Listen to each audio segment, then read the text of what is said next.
चलिए भाई पढ़ना स्टार्ट करें। पॉलिटिकल साइंस पढ़ रहे थे, मार्कर कहाँ है? पॉलिटिकल साइंस में हम लोगों ने क्या टॉपिक पढ़ा था? हाई कोर्ट्स कंप्लीट हो गया था, सुप्रीम कोर्ट भी हो गया। चलो एक रिवीजन लेंगे फिर आगे बढ़ेंगे। बताओ जरा, देश में सुप्रीम कोर्ट से पहले सबसे बड़ा कोर्ट कौन सा था? फेडरल कोर्ट कब बना था? 1937। और सुप्रीम कोर्ट बना 28 जनवरी 1950। सुप्रीम कोर्ट के खिलाफ अंतिम सुनवाई कहाँ है? ये अंतिम अपीलीय है, आप लास्ट अपील कर सकते हैं, इसके बाद आपकी कोई अपील नहीं चलेगी। तो अंतिम अपील ये लास्ट है जहां आप एप्लीकेशन या अपील डाल सकते हैं। इसके खिलाफ क्या राष्ट्रपति सुनवाई कर सकता है? राष्ट्रपति के पास क्या पावर है? मर्सी पिटीशन, क्षमा याचना, मर्सी पिटीशन। मर्सी पिटीशन पे जब तक राष्ट्रपति कांटा ना लगाए तब तक फांसी की सजा नहीं मिलती। इसलिए बहुत सारे लोग क्या करते हैं, मर्सी पिटीशन डाल देते हैं। राष्ट्रपति के पास ये आर्टिकल 72 में रिटन फॉर्म में है ये वाली पावर कि वो चाहे तो किसी को भी क्षमा दान कर सकता है, सजा को बिल्कुल माफ, सजाए मौत माफ। ये बहुत बड़ी पावर है। क्या सैनिकों से जुड़ी सजा को सुप्रीम कोर्ट दे सकता है? इनके अपने अलग कोर्ट होते हैं, ना वो हाई कोर्ट होते हैं ना वो सुप्रीम कोर्ट, वो सैन्य कोर्ट होते हैं। और इनकी सजा को क्या नाम दिया जाता है? Court martial. तो उसमें हमारा कोई लिंक नहीं है। अगर हम बात करें हाई कोर्ट्स की, पहला हाई कोर्ट कौन सा था और कब बना? Calcutta high court. कब बना था? इस साल में 3 हाई कोर्ट्स बने थे, कलकत्ता में, बंबई में और मद्रास में। और आप ये भी जानते हैं कि तीनों हाई कोर्ट्स में बहुत सारा बड़ा एरिया कवर करते हैं। अगर बंबई हाई कोर्ट की बात करें तो पूरे का पूरा महाराष्ट्र, गोवा और तीसरा Dadar Nagar Haveli plus Daman and Diu, कौन अकेला कवर करता है? बंबई हाई कोर्ट 1862 में बना। मद्रास की बात करें तो पूरे का पूरा तमिलनाडु और दूसरा पूरे का पूरा पुदुचेरी। जबकि पुदुचेरी आप अच्छी तरह जानते हैं केरला में भी है, पुदुचेरी आंध्र प्रदेश में भी है, लेकिन कवरेज कौन देता है इसको? मद्रास। कलकत्ता हाई कोर्ट की बात करें तो पूरे का पूरा कौन सा? बंगाल, पूरे का पूरा, और अंडमान एंड निकोबार, इसका एरिया भी कौन सा गिना जाता है? कलकत्ता। खंडपीठ अलग बैठ जाती है, लेकिन मेन होता है हाई कोर्ट, पेपर में वो आएगा। क्या आपके कुछ ऐसे राज्य हैं जहां हाई कोर्ट राजधानी में नहीं है? एक दो के एग्जाम्पल देना। यूपी है, गुजरात है, उड़ीसा है। एमपी का हाई कोर्ट कहाँ है?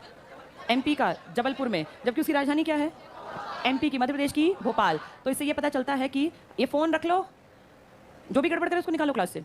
तो बहुत सारे ऐसे 8 मैंने आपको पढ़ाए थे जिनके हाई कोर्ट उनकी राजधानी में स्थित नहीं थे। हमने एक यूटी भी पढ़ा था, अपना पर्सनल अलग हाई कोर्ट बना के बैठा है दिल्ली। कब बना है दिल्ली हाई कोर्ट?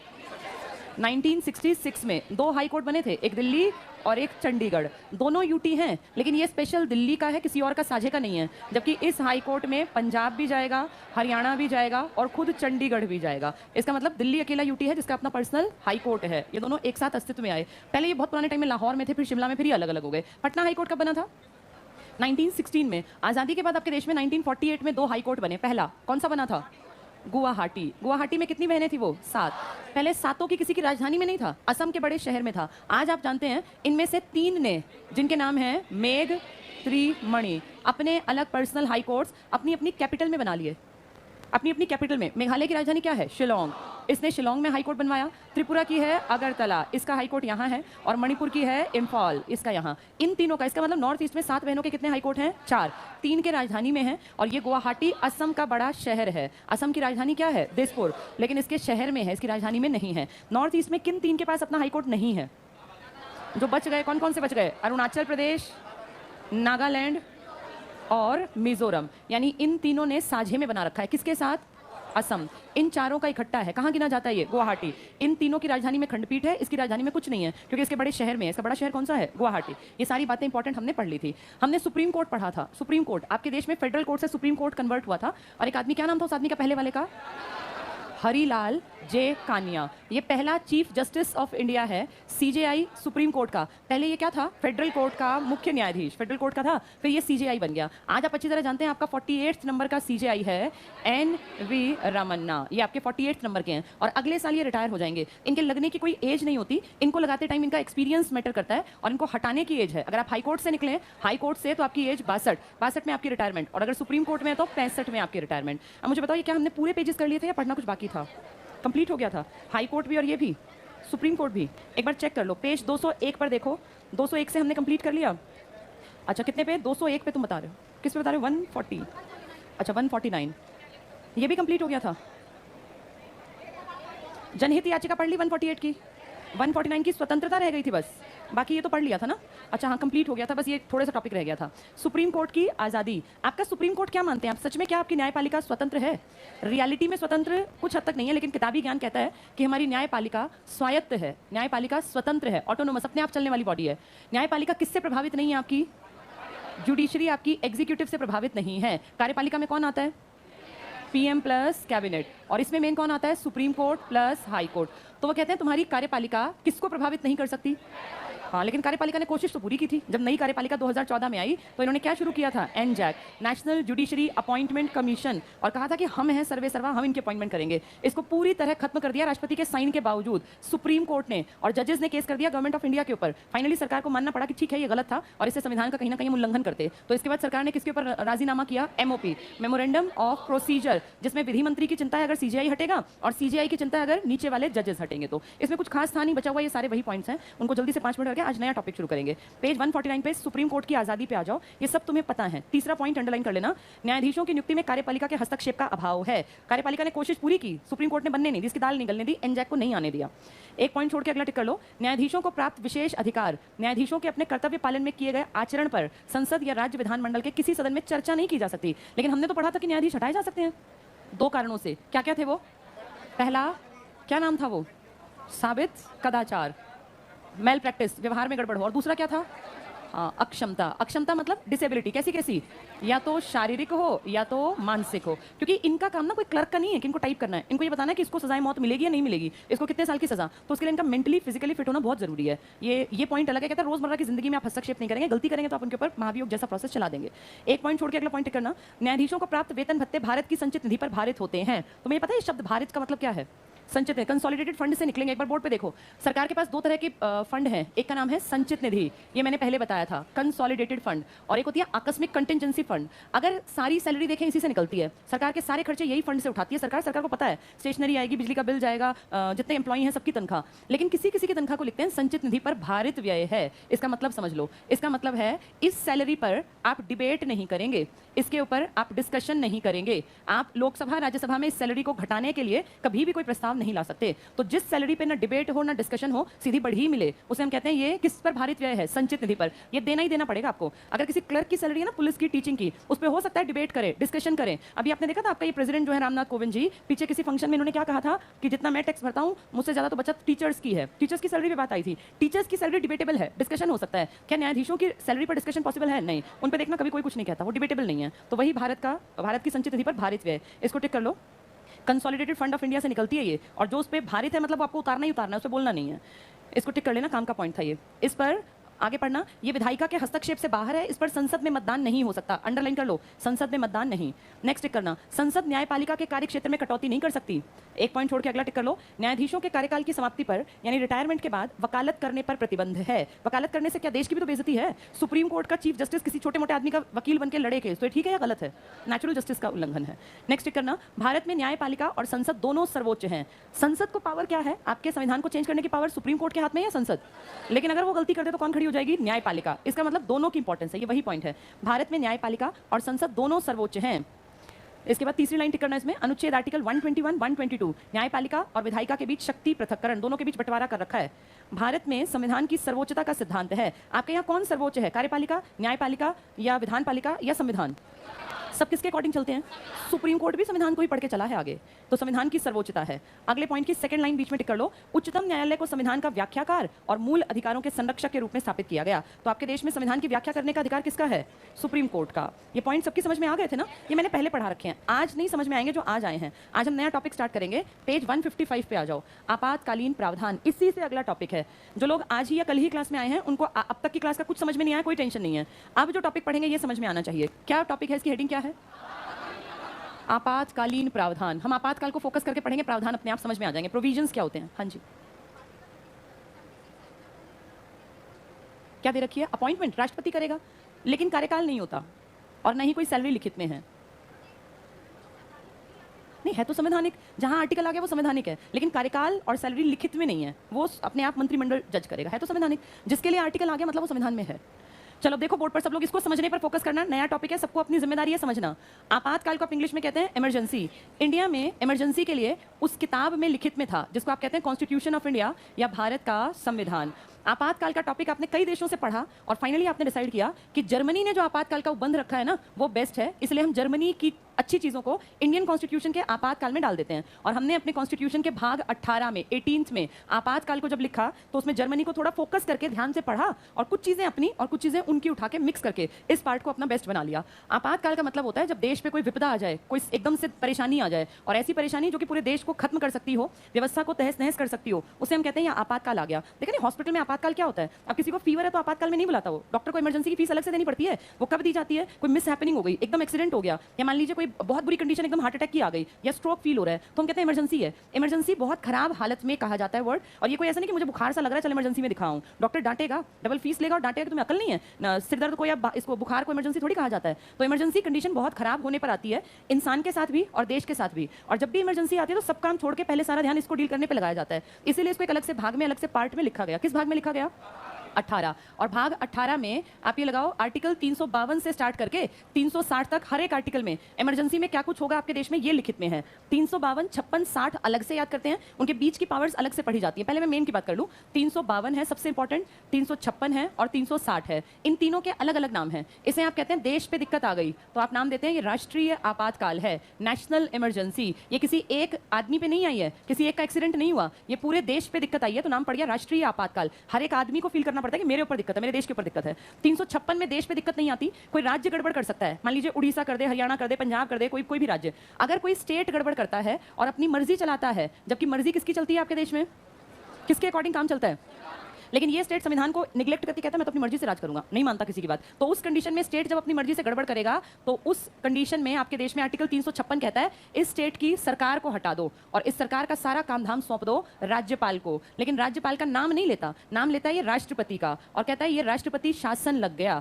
इसे कहते हैं प्रेसिडेंट्स रूल। तो प्रेसिडेंट का रूल लग जाता है, राष्ट्रपति का शासन। ये देश में नहीं लगता, ये लगता है किसी स्टेट में। अगर स्टेट कॉन्स्टिट्यूशन में लिखी बातों को ना फॉलो करे, अपनी मर्जी चलाए, मैं तो नहीं मानता बीजेपी के बाद कांग्रेस शासित राज्य है और मान लीजिए महीना 2 महीना से गड़बड़ कर रहा है तो फिर वहां राज्यपाल रिपोर्ट बना के गड़बड़ी की पहुंचा देगा गृह मंत्री को। गृह मंत्री पीएम और राष्ट्रपति से डिस्कस करेगा और राष्ट्रपति कहेगा स्टेट की मर्जी को खत्म करो क्योंकि ये संविधान के अकॉर्डिंग नहीं चल रही। यहां क्या लगेगा अब, राष्ट्रपति शासन एक साथ कई राज्यों में लग सकता है। उस टाइम पे राष्ट्रपति कहां जाके काम संभाले, तो राष्ट्रपति कहता है नाम मेरा लेकिन काम कौन करेगा, मेरा एजेंट करेगा। राज्यपाल एक एजेंट है केंद्र सरकार का, तो मैं खुद नहीं जाऊंगा, मेरे बिहाफ पर ही आदमी काम करेगा। इसी को कहते हैं राष्ट्रपति शासन। नाम राष्ट्रपति का, काम करने वाला आदमी कौन है, राज्यपाल। ये देश पे लगेगा, ये स्टेट पे लगेगा। 360 आज तक कभी नहीं लगा और अगर स्थिति बहुत खराब हुई आपके देश की पैसे के मामले में तब आर्टिकल 360 लगेगा। और जिस दिन 360 लगेगा ना उस दिन आपके मेरे पूरे स्टेट के हर राज्य के सारे कागजात, पैसों के लिखत पढ़त जितने विधेयक हैं, जितना सब कुछ बैंकों में, सारी चीजें उस टाइम पर आपका देश का राष्ट्रपति अपने पास मंगा लेगा और वो एनालाइज करेगा कि देश में इतनी बड़ी दिक्कत आई कैसे, किस स्टेट ने गड़बड़ की, कहां पैसे को बेकार किया गया और पैसे की वैल्यू इतनी कैसे गिर गई।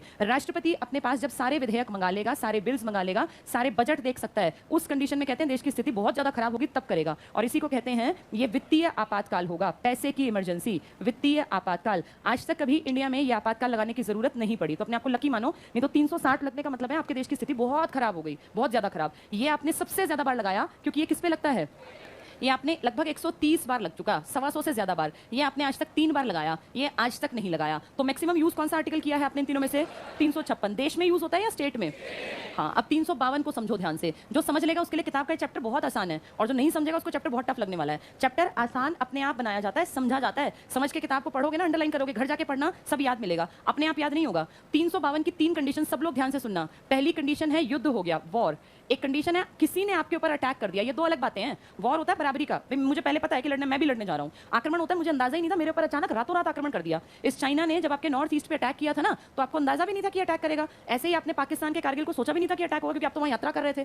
तो जब अचानक से अटैक होता है तो हम कहते हैं इन्होंने हमारे ऊपर क्या कर दिया, युद्ध होता है। भाई हमें भी पता था, इनको भी हमारा डिस्प्यूट था, हम दोनों लड़े हैं इकट्ठे बराबरी पे, लेकिन आक्रमण में हमें जवाबी कार्यवाही करनी पड़ती है, हमको राजी नहीं थे लड़के। और तीसरा कारण था आंतरिक अशांति। अगर आपके देश में ही कलेश हो जाए, कलह हो जाए, तो आंतरिक उपद्रव या इसी को कहते हैं इंटरनल डिस्टर्बेंस, आंतरिक अशांति।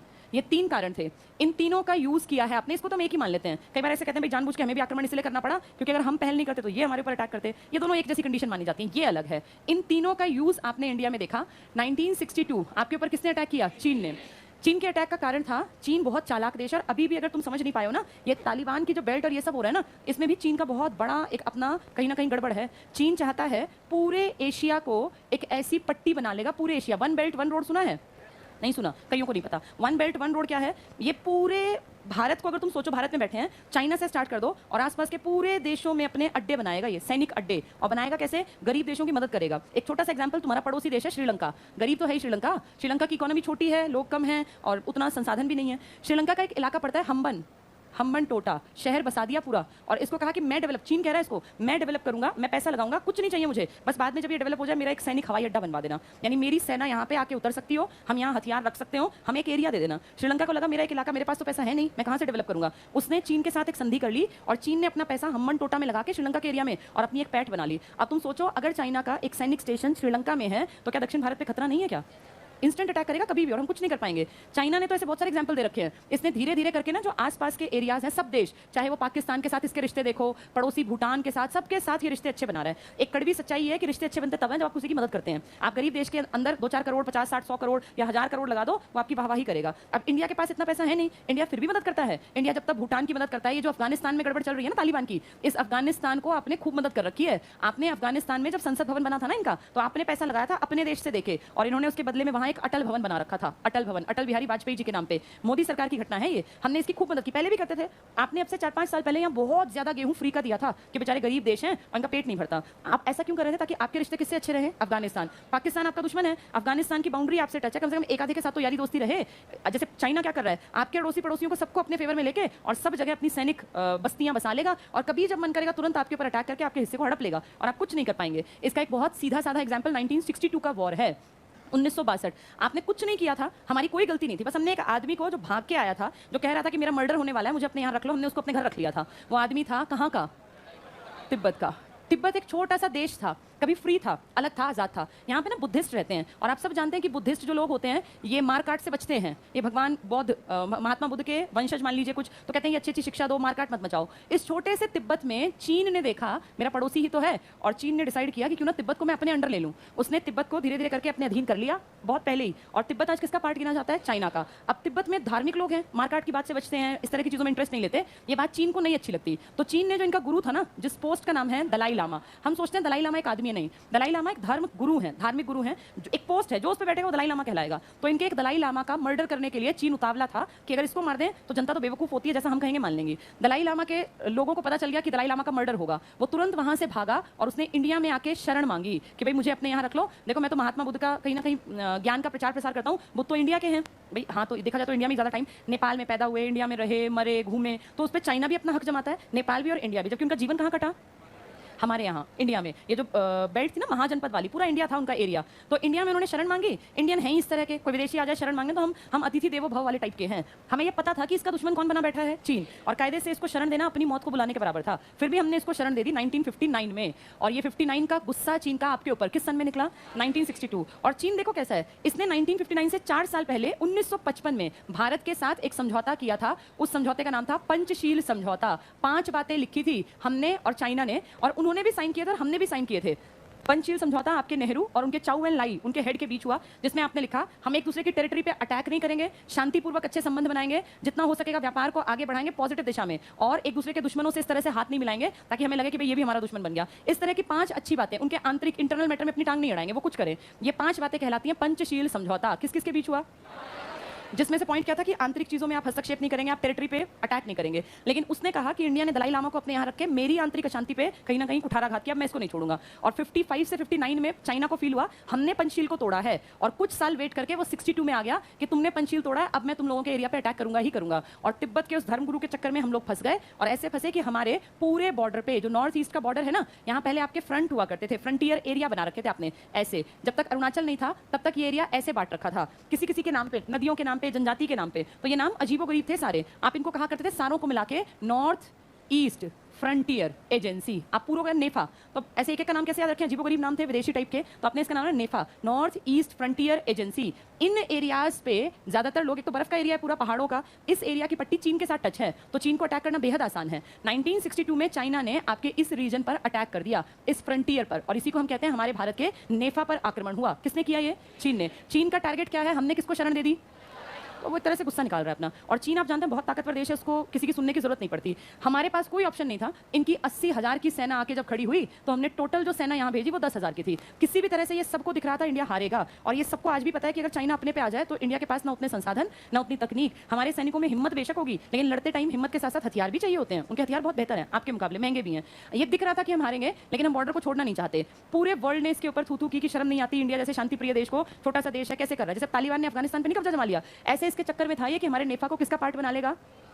1 महीने युद्ध चला। इसी बीच में इसने चालाकी करके और हमारा जो कश्मीर का रीजन था ना उसके ऊपर भी अटैक कर दिया। कश्मीर के रीजन पे यहाँ अब सोचो इंडियन 2 तरफ से घिर गए। कश्मीर में फौज भेजे हैं तो ये नेग्लेक्ट होगा, यहाँ फौज भेजी है तो ये हम जानते थे कि ये लड़ाई हमारे लिए बहुत भारी है, और ऐसा ही हुआ। सिर्फ 1 महीने 1 दिन की लड़ाई थी ये, कोई ज्यादा लंबी लड़ाई कई साल चलती है। 1 महीने 1 दिन की लड़ाई के बाद चाइना ने खुद अपना पैर पीछे हटाया। हमने बिल्कुल हिम्मत नहीं दिखाई थी इतनी कि हमने भगा दिया। और झूठ क्यों बोलना, ये सच्चाई है कि हमने नहीं भगाया था। चाइना अपनी मर्जी से पीछे हट गया था अपने आप ही। इस एरिया को उसने छोड़ दिया, वापस चला गया, यानी नेफा आपका अपना सेफ हो गया। लेकिन जो उसने कश्मीर में बाउंड्री हड़पी ना वो उसने आज तक हमें वापस नहीं की, और हम कुछ कर भी नहीं पाए। 1962 में कश्मीर का एक बड़ा हिस्सा किसकी टेरिटरी बन गया, चाइना की। आपने क्या किया, अब आप जानते हैं ये आपको मिलने तो वाला नहीं, तो आपने यहाँ पे एक बॉर्डर बना लिया और आपने नाम दे दिया LAC, line of actual control. और आज तक आप LAC पे अपनी फौज तैनात रखते हैं, उसके ऊपर के एरिया में आप नहीं जा सकते क्योंकि उस पर किसका कब्जा जमा हुआ है, चाइना का। कश्मीर तो वैसे भी बहुत ज्यादा बटा हुआ है, इस तरफ चीन ने कब्जा ले रखा है, इस तरफ पाकिस्तान ने, और यहाँ ये कहता है मैं तो आजाद हूँ। यहाँ आपका वो लड़ाई का इलाका है ही सियाचिन, ये बीच की पट्टी है बस जिसमें ये मारकाट और बुरा हाल है। और इसमें भी ना 3 हिस्से हैं, एक तो बुद्धिस्ट ज्यादा, एक हिंदू ज्यादा, एक मुसलमान ज्यादा। जो बुद्धिस्ट ज्यादा है उसको आप लद्दाख का एरिया मानते हैं,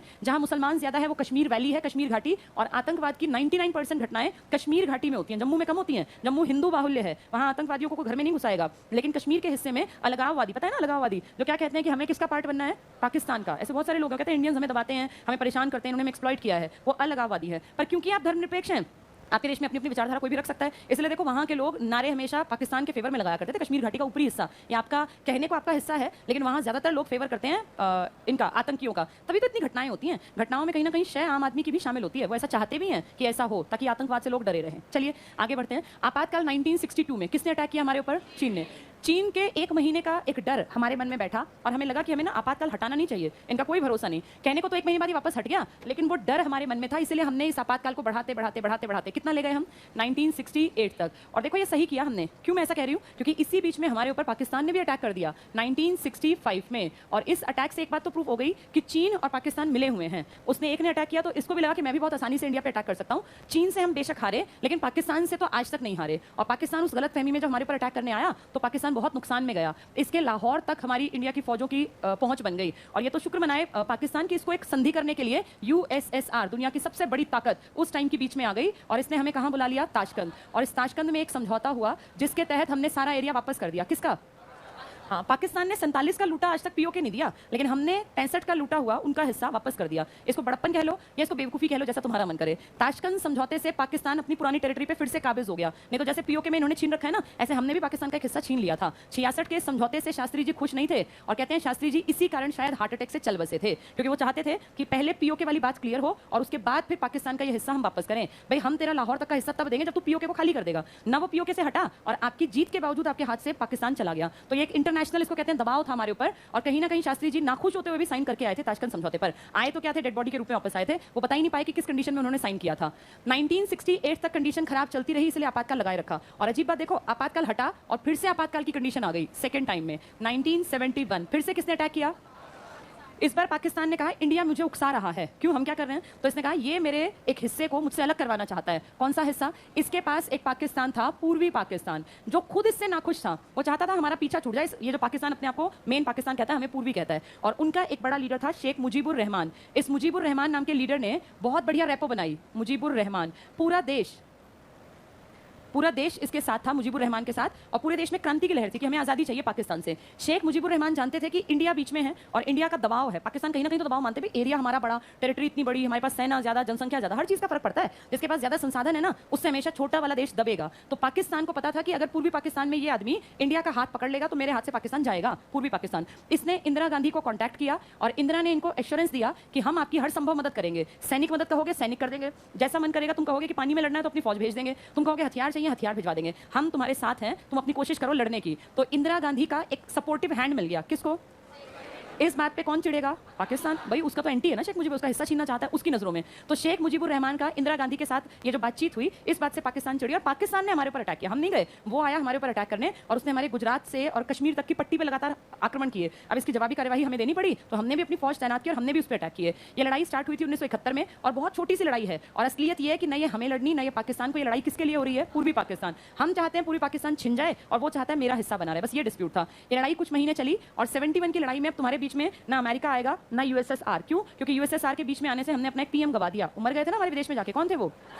तो अब हम विदेश में नहीं जाएंगे ना हम किसी की सुनेंगे। ये बात पाकिस्तान भी जानता था, इसलिए पाकिस्तान ने ज्यादा कान नाक नहीं मारे और उसने कहा ठीक है मैं संधि करना चाहता हूं, इंडिया में आएंगे, बताओ कहां आना है। इंडिया की इंदिरा गांधी ने कहा आप शिमला आएंगे, आपकी सिक्योरिटी की जिम्मेदारी हमारी, यानी आपके ऊपर कोई अटैक नहीं होगा, शिमला में समझौता होगा। और 2 जुलाई 1972 को अपने देश से उड़ान भर के पाकिस्तान से जुल्फिकार अली भुट्टो, ZA भुट्टो, बेनजीर भुट्टो के पिताजी थे ये, बेनजीर जिसका की मर्डर हुआ था, महिला पीएम बनने की जो अधिकारी थी, तो बेनजीर भुट्टो के पिताजी जुल्फिकार अली भुट्टो हमारे देश में आते हैं शिमला में। डेट क्या है ये? 2 जुलाई। और दोनों बैठते हैं और दोनों के बीच खूब सारी बातचीत होती है और फाइनली एक बड़ी सी पूरी फाइल तैयार है जिसपे साइन होते हैं ढेरों बातों पर। उसमें से एक बात है अब के बाद पूर्वी पाकिस्तान नहीं रहेगा और पूर्वी पाकिस्तान एक नया देश बनेगा। और वो देश क्या कहता है? मैं अपना नाम क्या रखूंगा? मैं अपना नाम बांग्लादेश रखूंगा, क्योंकि बांग्ला बोलने वालों की संख्या काफी ज्यादा थी। वो पहले बंगाल भी तो वही था, तो बांग्लादेश है तो मुसलमान ज्यादा, लेकिन बंगाल का इलाका होने के कारण बंगाली भाषा बोलते हैं बहुत लोग, तो इसने अपना नाम रख लिया बांग्लादेश। ये चुभा तो बहुत होगा किस आदमी को? जुल्फिकार अली भुट्टो। लेकिन वही ना, करते क्या ना मरते क्या ना करते, सॉरी। तो उसने क्या किया? उसने कहा ठीक है अब तो देख लेंगे, बाद में देखा जाएगा, अब तो किसी तरह लड़ाई से पीछा छुड़वाना है। पूर्वी पाकिस्तान का अस्तित्व खत्म और 2 जुलाई को एक नया देश का जन्म हुआ, पड़ोसी बांग्लादेश का। अब आपकी पीएम बहुत चालाक है और ये चाहती है कि बांग्लादेश के साथ हमारे रिश्ते अच्छे चले। हम इनसे क्यों लड़े? इनसे भी लड़ेंगे तो 2 शत्रु बन गए ना। तुम बीच में बैठे हो, इस तरफ एक पाकिस्तान, इस तरफ एक, ये पक्का दुश्मनी निभाता है। अगर इससे हम दोस्ती निभा लें तो काफी हद तक एक प्रेशर खत्म हो जाएगा, नहीं तो दोनों तरफ से हमारे दिमाग पे हर टाइम टेंशन थी। बांग्लादेश से हमने अच्छे रिश्ते बनाए, फिर भी एक छोटा सा डिस्प्यूट इनके और हमारे बीच में हुआ था, जिसे आप कहते हैं 3 बीघा।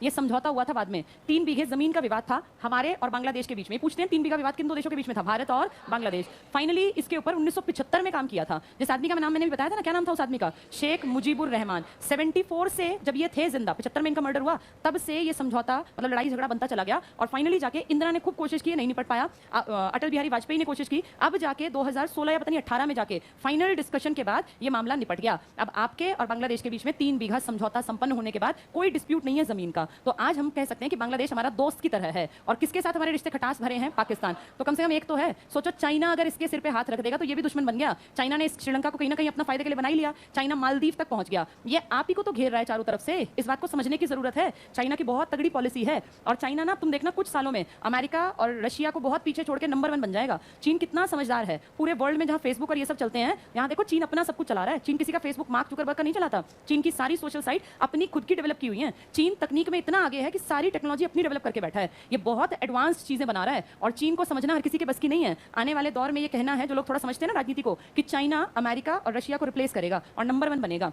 एरिया तो बढ़ेगा ही बढ़ेगा। अब जब इसने इतनी सारी अपनी सैनिक जगह जगह अपनी छावनी बना ली, तो सोचो जो इसके एंटी जाएगा वहां तुरंत अटैक करेगा। पहले राजा ऐसे तो बड़े बनते थे, हर जगह अपने कहीं ना कहीं यार दोस्त नहीं बनाते थे क्या? अकबर सारे भारत का एकदम बादशाह थोड़ी बना। उसने राजपूतों को अपने फेवर में लिया, उस तरफ बंगाल को फेवर में लिया, फिर दक्षिण भारत, फिर सबको दोस्त बना के और धीरे धीरे करके पूरे भारत पे कब्जा किया। आज चीन की पॉलिसी यही है। चीन धीरे धीरे करके, आपको पता है, आप तो मानेंगे नहीं, आप उससे बिल्कुल अलग थलग पड़े हैं, लेकिन आपके पड़ोसियों को वो कोई ना कोई लालच देके उनकी नीड्स को पूरा करेगा। जैसे भूटान एक छोटा सा देश है, उसके पास इतना टैक्स नहीं है कि वो सैटेलाइट बना दे। सैटेलाइट में करोड़ों अरबों रुपए लग जाते हैं ना, तो आप ये लगाओ इतने पैसे कहां से लाए? लेकिन उसको भी जीपीएस सिस्टम चलाना है, उसको भी मोबाइल चलाने हैं। तो ऐसे देश जो थोड़े गरीब हैं लेकिन आगे बढ़ना चाहते हैं और जो कभी चीन के खिलाफ बोल ही नहीं पाएंगे, उनके ऊपर थोड़ा सा आशीर्वाद के रूप में अपने पैसे बरसाए और चीन उनको अपने फेवर में ले लेगा। और इंसान की एक प्रवृत्ति होती है, भाई जिसने पैसा लगाया उसकी तो वाहवाही करेगा ही करेगा। ये 1 स्ट्रिंग, एक माला बना रहा है चारों तरफ। जो छोटे छोटे आइलैंड है ना आसपास के, उन सब में इसने अपना एक तरह से दोस्ती बना ली पैसा देके। और आप इस कंडीशन में बिल्कुल अलग पड़ेंगे, क्योंकि आपके जो थोड़ी बहुत अफगानिस्तान के साथ यारी दोस्ती थी, वहां भी आप देखो पाकिस्तान ने तो तालिबानियों को शह दे रखी है। पाकिस्तान का पैसा लगता है उसमें बहुत सारा,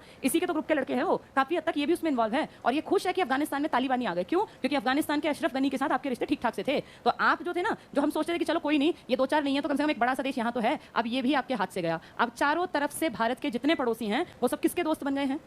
और उसके साथ दोस्ती है तो ऑब्वियस सी बात है कि आपके साथ तो दुश्मनी बनी जाएगी। लड़ेंगे बेशक नहीं, लेकिन चीन जब लड़ने आएगा ना तब अपनी जमीन दे देंगे उसको कि अपने पोर्ट यहाँ बना लो, अपने जहाज यहाँ उतार लो, अपनी सेना यहाँ ले आओ और अपना सारा जो लड़ने का सामान है बम गोले। आप खुद सोचो, चीन अगर यहाँ से एक जहाज चलेगा लेकर, यहाँ कोई दोस्त ना हो, दक्षिण भारत पे अटैक करने आएगा तो भारत उसको घेर के मार देगा। लेकिन अब उसके पास दक्षिण में अपनी जगह है, उसके पास सैनिक छावनियां हैं, अब वो इंडिया को चारों तरफ से घेर लेगा। ऐसा नहीं कि तुम बहुत अनोखे हो, बहुत अमीर हो इसलिए वो ऐसा कर रहा है। उसका टारगेट है पूरे आसपास की बेल्ट को अपने कंट्रोल में लेने का। आपकी स्वायत्ता सिर्फ आपसे दुश्मनी नहीं है चीन को, चीन सबके साथ ये खेल खेल रहा है और ये बड़े लेवल पे बहुत बड़ा गेम खेल रहा है जो समझ में नहीं आ रहा लोगों को। ये धीरे धीरे करके पूरी बेल्ट्स के ऊपर कब्जा जमाते जमाते और आपके देखते देखते अगले 8-10 सालों में अमेरिका और रशिया जो कहते हैं ना नंबर 1 और नंबर 2 हैं, इनसे ज्यादा ऊपर निकलने वाला है आने वाले दौर में चीन। और इसका प्रभाव आपके ऊपर तो आना ही आना, क्योंकि आपके साथ चीन के रिश्ते बहुत खटास भरे हैं। हमारे चीन के कभी संबंध अच्छे नहीं थे, हमारा हिस्सा ये खड़प के बैठा है। उसका क्या लगता है अगर जम्मू कश्मीर में वो पाकिस्तान की मदद कर देगा? उसके लिए तो 1 सेकंड का काम है ना। 1 बेल्ट 1 रोड के हम विरोधी हैं, हम मना कर रहे हैं कि ये क्या तरीका है 1 बेल्ट 1 रोड। क्यों? क्योंकि हमारे देश से भी गुजरेगा वो रोड, और जिस रोड पे चाइना का कंट्रोल है अगर वो आपके देश के अंदर से गुजर रहा है तो उसके तो ट्रक चलेंगे ही चलेंगे, उसका सारा सामान आएगा। अभी तक क्या है, आपने बॉर्डर पे बीएसएफ और ये आईटीबीपी टाइप की सेनाएं खड़ी कर रखी हैं, उनकी मूवमेंट होती है, आप जवाबी कार्यवाही तो करते ही है ना। भाई मान लिया उन्होंने हमारे 10 मारे तो 2 तो हम भी मारेंगे, उनको नुकसान है। अगर 1 बेल्ट 1 रोड की पॉलिसी में आपके भारत के इस हिस्से से रोड बन गया ना, वो मेन टारगेट पता है क्या कर रहा है? कश्मीर का ये जो इधर तक का हिस्सा है ना, इसको वो बेल्ट से जोड़ के अपनी, और फिर वो कह रहा है कि पूरे एशिया को हम ऐसे बेल्ट से जोड़ देंगे। अगर इस रोड पे सोचो, चाइना का रोड अगर आपके देश के बीच में से गुजर गया तो आपका तो हिस्सा गया, 100% गया। चीन की सेना की गाड़ियां अगर इस रोड पे चलेंगी तो वो तो सारी रसद लेके आएंगी। फिर ये वाला हिस्सा पाकिस्तान ने घेर रखा है, ये वाला मान लो चाइना ने, तो इस हिस्से को क्यों नहीं घेरेंगी ये? और ये हिस्सा गया तो फिर नीचे का ये अपना हिमाचल क्यों नहीं जाएगा, और हिमाचल गया तो फिर पंजाब क्यों नहीं जाएगा? ये तो लगती चीज होती है ना। इसलिए तो सीमा पे बैठाई जाती है सेना कि बैठे रहे, बैठे, मान लो यहाँ से हटे तो गई सीमा, ये बहुत बड़ा नुकसान हो सकता है। ये वापस आ जाते हैं आपातकाल। तो चाइना के कारण देखो आपको आपातकाल लगाना पड़ा था, कौन से सन में? 71 में। किसके कारण लगाया? पाकिस्तान ने क्या किया था हमारे ऊपर अटैक? क्यों किया पाकिस्तान ने अटैक? हमारी भी गलती थी। हमने क्या किया था, किसकी मदद की थी? हमने पूर्वी पाकिस्तान, वो हमने अपने फायदा देखा कि भाई पूर्वी पाकिस्तान क्या ना बना रहे पाकिस्तान, इसके नाम में से हटवा दो। तो सेकंड आपातकाल किस सन में लगा है? 1971 में। और फिर पता चलते चलते इतनी खराब स्थिति थी 77 तक गया, ये बहुत लंबा आपातकाल। तीसरा आपातकाल फिर आपके देश में बिना बात इंदिरा गांधी की सरकार ने लगवाया। एक फोन कॉल घुमाया फखरुद्दीन अली अहमद को और झूठ मूठ में बोल दिया कि देश की आंतरिक स्थिति खराब है, आंतरिक उपद्रव फैल गया, लड़के अनकंट्रोल होकर मारकाट मचा रहे, जबकि ऐसा कुछ हुआ ही नहीं था, कुछ भी नहीं हुआ था। इंदिरा के खिलाफ जनता थी, नाम दे दिया आंतरिक उपद्रव का। और सिर्फ एक फोन कॉल पे 25 जून 1975 को एक फोन कॉल गया और 26 जून 1975 को आपके देश में क्या लग गया था? आपातकाल। और ऐसा आपातकाल जो कि किसी के सपने में भी नहीं था। चाइना ने अटैक किया, हमें आपातकाल लगाना पड़ेगा, हम उसके विरोधी नहीं है। पाकिस्तान ने अटैक किया, लगाना पड़ेगा। लेकिन 75 में नाम झूठा लेके आंतरिक उपद्रव का, क्योंकि संविधान में लिखा था ये मिसयूज है पावर का, इसका विरोध किया। लेकिन जितने विरोधी थे पकड़ के जेल में डाल दिए और इसको चलाते चलाते भी 77 आ गया। ये तीसरा आपातकाल ध्यान से देखो, इसके बीच में आया। 65 का युद्ध बीच में हुआ था, कोई आपातकाल नहीं लगा। फिर 75 में क्यों लगा दिया जबकि चल ही रहा था आपातकाल? ये कहा इन दोनों के कारण अलग हैं। ये किसके कारण लगा था और ये किसके कारण लगा? तो इसलिए 3 आपातकाल लगाए गए। समझ में आ गए? ये इसको लगाने वाले थे राधाकृष्णन, ये लगाया था वीवी गिरी ने, और ये लगा था फखरुद्दीन अली अहमद। इसके लिए कहा था नेहरू ने और बाकी दोनों के लिए कहा था इंदिरा गांधी ने। इंदिरा गांधी महिला बहुत तेज थी, वो देखो कितने बड़े बड़े डिसीजन ले गई। लास्ट आपातकाल इंदिरा ने लगवाया बिना जरूरत के, आज तक आपातकाल नहीं लगा। जबकि कश्मीर में आपको पता है कारगिल युद्ध हुआ था 1999 में, वो भी बड़ा युद्ध था और फरवरी मार्च से जुलाई तक गया था। लेकिन आपने 352 नहीं देखा, 352 लास्ट 77 में हट गया था 27 मार्च को। अब थोड़ा सा पढ़ते हैं ताकि ये क्लियर हो। सबसे पहले तुम एक टेबल करो, पेज 160 पे आ जाओ, सेम टेबल पढ़ लेते हैं, ये बीच वाला कल पढ़ेंगे। राष्ट्रीय आपातकाल की उद्घोषणा, प्रोक्लेमेशन, पेज 160 पर देखो। सबसे पहले पहली उद्घोषणा, दूसरी और तीसरी। पहले पहली को लंबाई में पढ़ेंगे। राष्ट्रपति कौन था? डॉक्टर एस राधाकृष्णन, टिक कर लो ये। पीएम थे जवाहरलाल नेहरू, साल था 1962। कब तक लगी रही थी? 62 से 68, लिख लो यहाँ 68। इसके बाद अवधि दे रखी है एग्जैक्टली डेट के साथ, 26 अक्टूबर 1962 से 10 जनवरी 1968 तक। आधार बाहरी आक्रमण, किसने युद्ध किया था? ये चीन ने। कौन से 2 हिस्सों पे हमारे आ गई थी इनकी फौज? एक कश्मीर पर और एक नेफा, लिख लो यहाँ NEFA, north east frontier agency, NEFA. Complete लिख लेना, बाद में याद नहीं आएगा। NEFA ऊपर जगह है पेज पे, वहां लिख लो NEFA, north east frontier agency, NEFA. और कश्मीर कौन से पे से अपने आप हट गए बाद में ये? नेफा। लेकिन कहाँ आज भी जमे हुए हैं? कश्मीर में, तभी तो अपने LAC बना रखी है। नेक्स्ट टिक करना, दूसरी उद्घोषणा वीवी गिरी ने की, प्रधानमंत्री इंदिरा गांधी, 1971 में 3 दिसंबर 71 से 27 मार्च 77 तक। बाहरी युद्ध, भारत पाक युद्ध, 71 का युद्ध था ये। इसके बाद तीसरी उद्घोषणा पे आ जाओ, फखरुद्दीन अली अहमद को फोन किसने घुमाया था? ये इंदिरा गांधी। अंडरलाइन कर लो। 75 में, 25 जून 75 को बात हुई थी, 26 को लोगों को पता चल गया था। 21 मार्च 77 तक आंतरिक अशांति, इसका आधार क्या बताया? आंतरिक अशांति। लेकिन असलियत क्या थी? इनकी पार्टी की बेइज्जती हो गई थी और इंदिरा को सजा मिल गई थी। कितने साल की? वो सजा जेल की नहीं थी, वो सजा थी आप इलेक्शन नहीं लड़ेंगी, इसलिए लगवाया ये। चलो इसका प्रयोग 3, अब इसके 3 प्रयोग और पढ़ लो, समझ में आ जाएंगे। पिछले पेज पे आओ, 159 पे, सेम बातें हैं ये। ये एक बार क्लियर हुई तो फिर दिक्कत नहीं होगी। 159 पे देखो, राष्ट्रीय आपात शक्ति का प्रयोग एक नीचे दिया है, मिल गया। Use of national emergency power 159 का लास्ट सेम चीजें। पहला पॉइंट पढ़ो, राष्ट्रपति द्वारा अनुच्छेद 352 के तहत आपात शक्ति का प्रयोग सबसे पहले अंडरलाइन करना अक्टूबर 1962 में बाहरी आक्रमण नेफा में चीनी आक्रमण के आधार पर किया गया। नेफा मतलब नॉर्थ ईस्ट फ्रंटियर एजेंसी। अब आप उसको क्या कहते हैं? अरुणाचल प्रदेश। और शायद आप जानते हो चाइना अपने मैप में अरुणाचल को अपनी टेरिटरी दिखाता है, वो कहता है मेरी टेरिटरी है, हम कहते हैं हमारी है। नेक्स्ट करना, दूसरी बार राष्ट्रीय आपात की घोषणा बाहरी आक्रमण भारत पाक युद्ध के कारण 3 दिसंबर 71 को की गई। और तीसरी बार राष्ट्रीय आपात की घोषणा आंतरिक अशांति, अंडरलाइन कर लो, एग्जाम में बस मेन चीज पढ़ के जानी होती है, सारी किताब नहीं पढ़ी जाती। आंतरिक अशांति 26 जून 1975, आगे पढ़ना 71 में की गई आपात घोषणा जो पहले से चल रही थी। राष्ट्रपति ने 75 में आंतरिक अशांति के आधार पर एक और आपात की उद्घोषणा कर दी। दूसरी और तीसरी उद्घोषणा 1977 में समाप्त। चलो अब तुम आओ स्टार्टिंग में, इसमें कुछ आर्टिकल्स हैं, ये सारी बात समझ में आ गई? ये बस ये निचोड़ यही था, अब तो सिर्फ मेन सी बातें टिक मार्क करनी है। पेज 155 के पॉइंट पहले पे आ जाओ। कौन से भाग में है इमरजेंसी? कितने भाग हैं आपके कॉन्स्टिट्यूशन के? 22। इनमें से 18वें में आपने कहां से ज्यादा सिस्टम को पढ़ा? जर्मनी से। वैसे आपने अमेरिका को भी पढ़ा, लेकिन जर्मनी से ज्यादा। पहला पॉइंट टिक करना 155 पर, संविधान के भाग 18 अनुच्छेद 352 से 60 तक आपातकाल। इसके नीचे देखो आर्टिकल्स दिए हैं। पहला आर्टिकल टिक करो 352 आपात की उद्घोषणा। यहाँ लिख लो नेशनल इमरजेंसी। 352 के पास नेशनल इमरजेंसी, पूरे देश पे आती है दिक्कत या किसी एक बड़े भाग पे, नेशनल इमरजेंसी। 356 पे आ जाओ, राज्यों में डबल टिक कर लो, राज्य, ये देश पे नहीं आती, राज्यों में संवैधानिक तंत्र विफल, यानी फेलियर ऑफ कॉन्स्टिट्यूशनल मशीनरी, जब संविधान के अकॉर्डिंग राज्य काम ना कर पाए। 360 टिक करना, वित्तीय आपातकाल लिख लो, कभी नहीं लगा, ये आज तक नहीं लगा, ये लगेगा तो सैलरी न्यायालयों की भी कटेगी। अभी हम क्या पढ़ रहे थे, न्यायाधीशों की सैलरी क्या होती है, किस पर भारित है? संचित निधि पर भारित व्यय। भारित का मतलब आपको देना ही देना है वो पैसा, आप मना नहीं करेंगे। भारित व्यय आप डिबेट नहीं कर सकते ना, डिस्कशन। अब आ जाओ नीचे, भारत, ये सीख से अगला पॉइंट, संविधान में 3 आपातकाल निर्देश हैं, अंडरलाइन करना। राष्ट्रीय आपातकाल, नेशनल इमरजेंसी 352, राष्ट्रपति शासन प्रेसिडेंट्स रूल 356, वित्तीय आपातकाल 360, फाइनेंशियल इमरजेंसी। कौन सी सबसे ज्यादा लगाई आपने? कितनी बार लगा लिया आज तक? 130 के आसपास, 125 से ज्यादा। यहाँ लिख लो 125 प्लस, 125 से भी ज्यादा बार लगा लिया आपने ये। अभी इस साल कहाँ लगा था? वो 356 तो नहीं था, लेकिन राष्ट्रपति शासन था। कहाँ लगा था? पौंडीचेरी में। वो 356 नहीं था क्योंकि वो यूटी था, लेकिन था राष्ट्रपति शासन। इसके बाद राष्ट्रीय आपातकाल पे आ जाओ, इसमें इसकी कंडीशन पढ़ेंगे नेशनल इमरजेंसी की। राष्ट्रपति पूरे देश में या देश के किसी भाग में निम्नलिखित आधार पर यह घोषणा कर सकता है। पहला टिक करो, युद्ध की स्थिति में, दूसरा बाहरी आक्रमण की स्थिति में, और तीसरा सशस्त्र उपद्रव। अभी हम आंतरिक अशांति कह रहे थे, किसने मिसयूज किया था? क्या बोली कि देश में सच में आंतरिक अशांति है, जबकि था ही नहीं। तो पता है इससे अगली सरकार ने क्या कहा कि अब तो हो गया इसका मिसयूज, आने वाले दौर में कोई इसका मिसयूज ना करे, इस वर्ड को ही हटा दो जिसको कि गलत लोग इस्तेमाल कर पाए। और 1978 में देश के सबसे उम्रदराज पीएम, जिनका नाम आप जानते हैं, मोरारजी देसाई की सरकार थी, संविधान में किताब में बदलाव किया गया और ये 44th टाइम किया गया, 44वां संविधान संशोधन। आपने क्या किया? आपने इस आंतरिक उपद्रव को काट के कि भैया ये गलत है, इसको तो एक्सप्लेन ही नहीं किया, कोई भी कुछ भी कह देता है आंतरिक के नाम पे। अब एक वर्ड लिखा गया सशस्त्र विद्रोह। सशस्त्र का मतलब जब सेना या कोई भी आम आदमी, बहुत सारे लोग, मान लो 2 लाख लोग शस्त्र लेके पहुंच गए, वो कोई कृपाण लेके, भाले लेके, चाकू लेके, कटार लेके या बंदूक लेके इकट्ठे हो रहे हैं अगर, तो कहेंगे ये तो शस्त्र के साथ हैं और ये क्या करने आए हैं? विद्रोह। तो सशस्त्र विद्रोह अगर देश में कंडीशन पैदा हो जाए तो उस टाइम पे आपके देश में आपातकाल लगेगा। एक छोटा सा एग्जांपल किसानों से देख लो, किसान लाखों एक टाइम पर पड़े थे ना बॉर्डर्स पे, अब संख्या घट गई लेकिन है आज भी वहीं पे बहुत सारे लोग। सशस्त्र विद्रोह कहला पड़ता अगर हर किसान के पास तलवार, हथियार, फरसे या इस तरह की चीज होती ना, तो सरकार तुरंत इमरजेंसी की घोषणा कर देती। पर वो सब लोग खाली हाथ गए थे, इसलिए उसको विद्रोह तो कर रहे हैं वो, लेकिन ऐसा विद्रोह नहीं कर रहे मारकाट वाला। अगर इकट्ठे हाथ में शस्त्र लेके इकट्ठे हो गए तो इमरजेंसी कंडीशन लगेगी 352, फिर फौज बुला के, और हो सकता है दिन दहाड़े गोली चला दें। उनके पास ऑप्शन होगा कि आप लोगों ने क्या करने की कोशिश की है, और ये तो इमरजेंसी बन जाती देश में। इसलिए आप देखो जहां इकट्ठे होते हैं ना, वहां लीडर्स हमेशा हाथ जोड़ के कहते हैं किसी को दंगे नहीं करने। पढ़ा होगा ना, देखा होगा, ये क्या कहते हैं कि हमारे बीच में कुछ लोग आएंगे और वो दंगे भड़काएंगे, वो हमें बदनाम करेंगे। कोई भी संघर्ष तब तक चलेगा जब तक उसमें शस्त्र नहीं है। जिस दिन शस्त्रों के साथ इकट्ठे हो गए, उस दिन पुलिस के हाथ में पावर है, वो लाठी चार्ज करे, वो गोलियां चलाए, शूट एट साइट भी कर सकते हैं, क्योंकि उनके पास तर्क होगा कि ये इकट्ठे होकर क्या करने वाले थे, सशस्त्र विद्रोह। अब तालिबान में देखा नहीं कैसा विद्रोह हुआ, ये एकदम से अटैक ही तो कर दिया अस्त्र शस्त्र लेके। ऐसी कंडीशन अगर हो तो इमरजेंसी लग सकती है। आपके देश में उतने जाहिल और ऐसे लोग नहीं है, लेकिन फिर भी अगर शस्त्र इकट्ठे करके लाख लोग चलेंगे तो आर्टिकल 352 इकट्ठा हो जाएगा। अब कौन सा वर्ड नहीं दिखता? किसने हटवाया ये? किसने मिसयूज किया था? अब 3 कारण हैं, युद्ध, बाहरी आक्रमण या सशस्त्र विद्रोह। वही अंडरलाइन कर लो, सशस्त्र विद्रोह।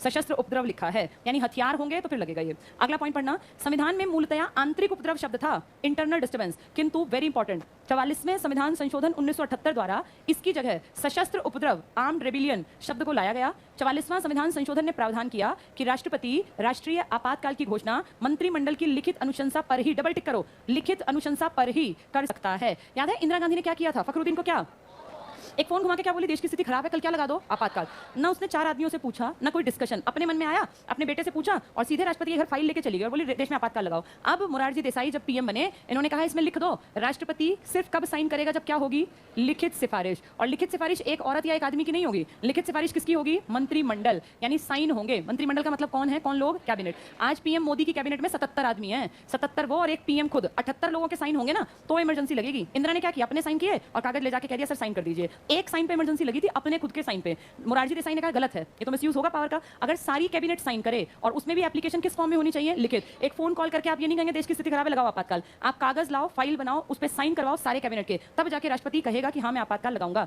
ये ही शब्द बहुत काम का है, इसमें डबल टिक कर लेना इसको, लिखित सिफारिश पर ही मतलब और कोई ऑप्शन नहीं है, सिर्फ यही ऑप्शन है, ही कर सकता है। नेक्स्ट पॉइंट करना, संविधान के अनुच्छेद 352 में मंत्रिमंडल, कैबिनेट शब्द आया, प्रधानमंत्री सहित कैबिनेट स्तर के मंत्री, यानी ये एक आदमी की मर्जी नहीं है बल्कि किससे डिस्कस करना पड़ेगा, कम से कम 70-80 आदमी, वो तो गलत नहीं होंगे। नेक्स्ट पॉइंट टिक कर लो। अच्छा, आपातकाल लग गया तो बताओ कितने दिन के लिए लगता है एक बार में, एक बार में देखो जरा जल्दी से बोर्ड पे देखो, 352 तुम्हारे ऊपर चाइना ने अटैक कर दिया, इमेजिन करो, और नहीं हटा 6 साल तक, तो तुम 6 महीने बाद इमरजेंसी हटा दोगे।